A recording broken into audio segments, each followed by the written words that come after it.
BA part first की कक्षा में आज हम बात करते हैं शुक्र के प्रशासनिक विचारों पर। तो शुक्र, जैसा कि आपको पता है, इनका राजनीति पर लिखा प्रसिद्ध ग्रंथ है शुक्र नीति सार। ठीक है, तो शुक्र नीति सार में ही राज्य से संबंधित इन्होंने बहुत सी बातें लिखी है, जिनमें यद्यपि राज्य की उत्पत्ति के संदर्भ में कोई बहुत ज्यादा स्पष्ट नहीं बताते हैं शुक्र, लेकिन राज्य को एक स्वाभाविक संस्था मानते हैं। ये कह रहे हैं कि व्यक्ति का स्वभाव है कि वह बिना राज्य के नहीं रह सकता, और व्यक्ति के लिए राज्य को अनिवार्य संस्था मानते हैं। ठीक है ना। तो इसी आधार पर इन्होंने अपने शुक्र नीति सार में राज्य से संबंधित अनेक बातों का काफी विस्तार से उन्होंने वर्णन किया है, और उन्होंने राज्य को न केवल व्यक्ति के भौतिक कल्याण बल्कि व्यक्ति के नैतिक कल्याण का भी साधन बताया है। इन्होंने माना है कि यह राज्य का दायित्व है कि वह व्यक्ति के भौतिक और नैतिक, इन दोनों कल्याणों का, भौतिक और नैतिक अर्थ समझ गए आपकी। भौतिक कल्याण कि जिसमें व्यक्ति अपनी भौतिक आवश्यकताओं की पूर्ति कर सके, जो न्यूनतम आवश्यकताएं होती है वो तो मिले, उसके बाद में जो भी उसकी क्षमताएं हैं उसके अनुसार वह अर्जन करे, उसे वह मिलना चाहिए। और नैतिक आवश्यकताओं का मतलब सीधा सा ये है कि वो अपने नैतिकता से जुड़े हुए जो भी स्वधर्म है, क्योंकि शुक्र नीति सार में एक तरीके से उन्होंने नीति शास्त्र की भी बहुत बातें, उन्होंने एक नीति शास्त्र के रूप में भी हम इनको मानते हैं, एक नीति शास्त्री के रूप में भी हम शुक्र को पढ़ते हैं। तो नैतिकता को इन्होंने बहुत अहम स्थान दिया है। ये मानते हैं कि व्यक्ति का मूल लक्ष्य होता है वो अपने आत्मा के अनुसार वह आचरण कर सके, वह सही गलत में फैसला कर सके और सही के पक्ष में अपना व्यवहार और आचरण को निर्धारित करके उसके अनुसार अपने जीवन को आगे बढ़ा सके। ये नैतिकता जो है, इस तरह का परिस्थितियां जो पैदा करनी है, वो भी राज्य का दायित्व है कि एक व्यक्ति उस राज्य में रहते हुए अपने नीति के अनुसार, नीति शास्त्र के अनुसार अपना जीवन धर्म है वो आगे बढ़ा सके।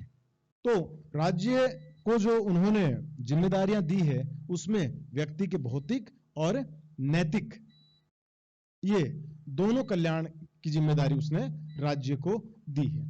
आज हम बात करेंगे इसमें शुक्र नीति सार में। आप छोटे प्रश्न जब देखते हैं तो हम शुरुआत वहीं से करेंगे इनकी, कि उनमें कुछ विशेष प्रशासनिक पद जो ये बताते हैं कि इन प्रशासन के ये कुछ विशेष पद इन्होंने बताया कि ये जो पदाधिकारी हैं, ये पदाधिकारी कुछ विशेष कार्यों का निर्वहन करेंगे। ठीक है ना। तो आज हम बात करते हैं शासन के उन विशिष्ट पदाधिकारियों के, प्रशासन के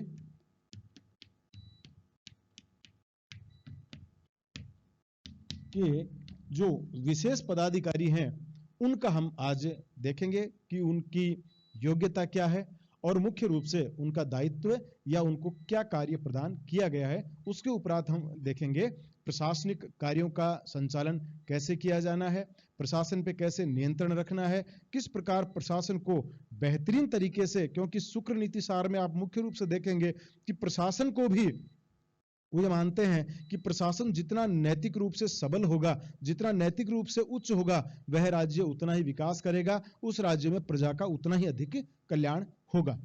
तो इसलिए आज हम यहाँ देखिए, आप बीए पार्ट फर्स्ट में देखेंगे कि ये ज्यादातर ये जो प्रश्न है ये मुख्य पदाधिकारी हैं, ये आपके 2-2 नंबर के प्रश्नों में बहुत ज्यादा पूछे जाते हैं। जैसे बहुत बार आप देखेंगे, आपसे पूछेंगे कि सचिव का क्या कार्य है, तो ये आपको ध्यान में होना चाहिए कि वो सचिव बताते हैं तो सचिव को क्या दायित्व वो देते हैं। इसी तरीके से पूछा गया है कि पुरोहित है, उनका क्या कार्य है, या प्राण विभाग है, ये कई बार पूछ लिया गया है। तो हम इन्हीं क्रम में हम देखते हैं, एक एक को हम देखते चलते हैं कि शुक्र है वो किन किन पदों की बात करते हैं और किन पदों के लिए कौन सी योग्यता और क्या उस पद के लिए कार्य का निर्धारण करते हैं।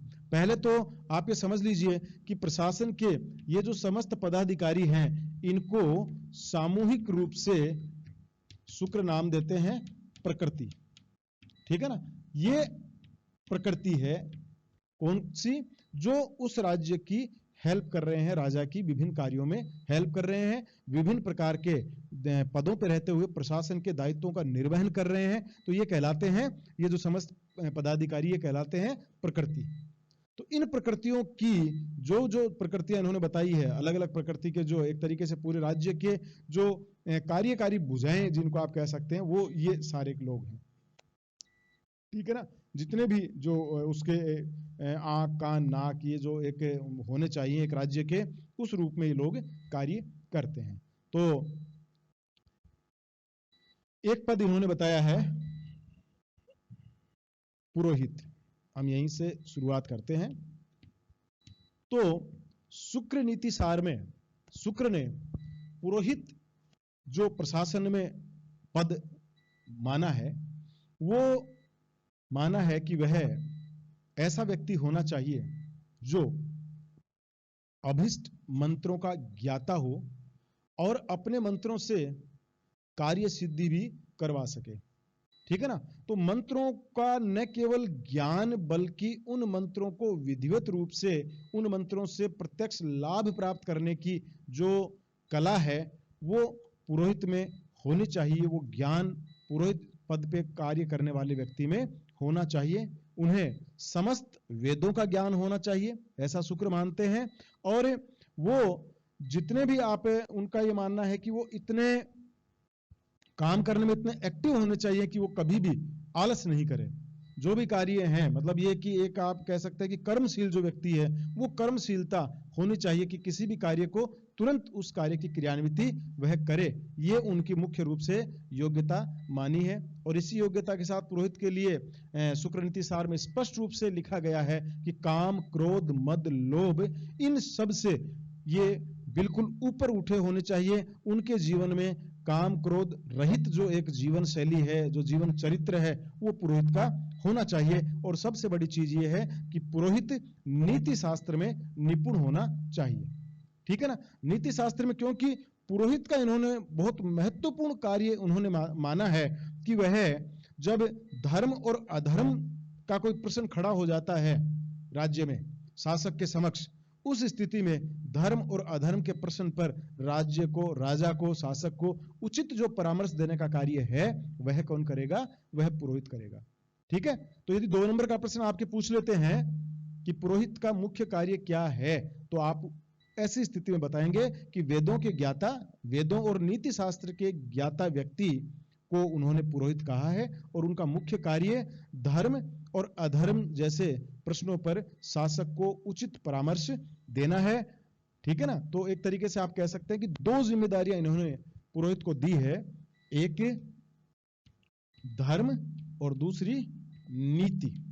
ठीक है? तो धर्म और नीति संबंधी जो ज्ञान है, जो निर्णय है, वो ये किसको देगा? शासक को देगा। ठीक है? तो ये है पुरोहित का कार्य। समझ गए होंगे आप इस चीज को?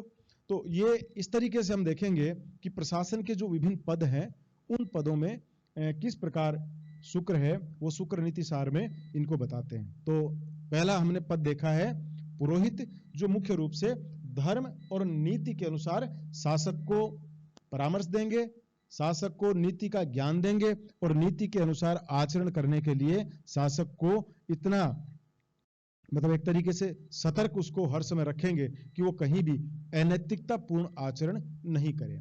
क्योंकि जब आप पढ़ेंगे राजा के कार्य और राज्य के कार्य, उसमें आप बार बार इस चीज को देखेंगे कि शासन के कार्य में नीति की पालना, इस पर बहुत ज्यादा बल शुक्र नीति सार में दिया गया है। इसलिए इसका नाम ही देखिए आप, शुक्र नीति सार। नीति जो हम जीवन में अपनाते हैं, जिस प्रकार की क्रियाएं करते हैं, उन क्रियाओं में नैतिकता होनी चाहिए, ये शुक्र की नीति मुख्य रूप से है। तो नीति शास्त्र के रूप में उन्होंने ये माना है। और नीति शास्त्र का ज्ञान, धर्म का ज्ञान, वेदों का ज्ञान रखने वाला व्यक्ति उन्होंने माना है कि वह पद प्रशासन में होगा पुरोहित। अगले पद की यदि हम बात करते हैं तो नेक्स्ट जो शुक्र नीति सार में जो पद बताया गया है वह है राजा। राजा तो राजा मुख्य पार्ट है, तो अपन अभी बात तो शासक के गुण जो है वो उसमें करेंगे। क्योंकि राज्य और राजा के वर्क उन्होंने एक जैसे बताया, तो हम नेक्स्ट बात करते हैं मंत्री की। ठीक है ना। तो मंत्री, चूंकि आप पूर्व में भी पढ़ चुके हैं कि प्रशासन पद में मंत्री का क्या कार्य होता है, तो ये आप बेहतरीन जानते हैं कि मंत्री का जो मुख्य कार्य है वो है राजा को उस विशेष क्षेत्रों में ज्ञान प्रदान करना, परामर्श देना और विभिन्न परिस्थितियों में राजा को किस प्रकार की नीति अपनानी चाहिए, ये सारा जो एक ज्ञान है वो उसे मंत्रियों के द्वारा दिया जाएगा। हर मंत्री है वो विशेष क्षेत्र का ज्ञान रखते हुए राजा से उस क्षेत्र का परामर्श करेंगे। और सबसे बड़ी बात यह है कि मंत्री, शुक्र का ये मानना है कि मंत्री कभी भी ये ध्यान नहीं दे कि जो बात वह कह रहा है वो अप्रिय है या प्रिय है। उसका मुख्य कार्य है सही बात को सामने रखना, चाहे वह राजा को प्रिय लगे चाहे अप्रिय लगे। इतना निर्भीक और निडर मंत्री होना चाहिए, ये शुक्र नीति सार में शुक्र ने स्पष्ट रूप से कहा है। तो मंत्री का कार्य है शासन के कार्यों में विभिन्न परिस्थितियों के अंतर्गत किस नीति को अपनाना चाहिए, यह बात वो उनको परामर्श दे। क्योंकि इनका मानना है, शुक्र का यह मानना है कि मंत्रियों का कार्य सबसे महत्वपूर्ण होता है, क्योंकि मंत्री जिस प्रकार का परामर्श राजा को देंगे, जिस प्रकार की यथास्थिति राजा को बताएंगे, जितने अच्छे से राजा को सही चीजों के बारे में बता पाएंगे, ये कह रहे कि उसी के अनुसार जो निर्णय होंगे और उन्हीं निर्णयों पर एक राज्य का कोष निर्भर करता है और उस राज्य के प्रजा का कल्याण निर्भर करता है। क्योंकि राजा के एक मूल प्रतिनिधि के रूप में या राजा को सही चीजों का ज्ञान या राजा, जनता और राजा के बीच की एक बहुत बड़ी जो कड़ी है वो शुक्र ने मंत्री को माना है। इसलिए मंत्री स्वयं भी निपुण होना चाहिए, निर्भीक होना चाहिए, निडर होना चाहिए और उसे परिस्थितियों के अनुसार ज्ञान होना चाहिए और शासन का महत्वपूर्ण ज्ञान उसको होना चाहिए। तो इस मामले में अगला जो पद है वो है मंत्री। उससे अगला जो पद इन्होंने बताया है शुक्र नीति सार में प्रशासन का, वह है प्रतिनिधि। ये कई बार आपसे 2 नंबर का पूछ लिया जाता है कि प्रतिनिधि है उनका क्या कार्य है। तो प्रतिनिधि का मुख्य कार्य है राजा को उन चीजों के बारे में बताना जो करने योग्य है, उन कार्यों को राजा करे, इसके लिए उसको प्रोत्साहित करना, और जो नहीं करने योग्य हैं वो कार्य राजा नहीं करे, अर्थात जो अहितकारी कार्य हैं जिनसे राजा का हित हो सकता है, जिनसे राज्य का हित हो सकता है, तो जब राजा कोई कार्य करता है, ठीक है, मान लीजिए मंत्रियों ने परामर्श दे दिया, उसके बाद में राजा कार्य करेगा, तो जब राजा कार्य करता है उस समय प्रतिनिधियों का कार्य शुरू हो जाता है। प्रतिनिधि उसे वे व्यक्ति होते हैं जिनको होने वाले कार्य और नहीं करने वाले कार्य, ठीक है ना, करने योग्य और नहीं करने योग्य कार्यों का पूरा विस्तृत ज्ञान उनको होता है और उसी ज्ञान को उस ज्ञान का लाभ देते हुए वे राजा को उन कार्यों को करने से रोकते हैं जो अहितकारी होते हैं। ठीक है ना। तो ये राजा ने जब कोई डिसीजन लिया कि ये कार्य करना है, तो उस कार्य संबंधित क्या क्या उस चीजें उससे अहित हो सकता है, क्या क्या उससे लाभ हो सकता है, ये सारा जो आकलन करने का कार्य है ये किसका है, ये प्रतिनिधि का होता है। ठीक है। तो ये प्रतिनिधि करने योग्य और नहीं करने योग्य कार्यों का ज्ञान रखने वाला व्यक्ति होता है, जो राजा को हितकारी कार्य करने के लिए प्रोत्साहित करता है और अहितकारी कार्य करने से रोकता है, उस चीजें सारी उसको बताता है। तो ये हो गया प्रतिनिधि का कार्य।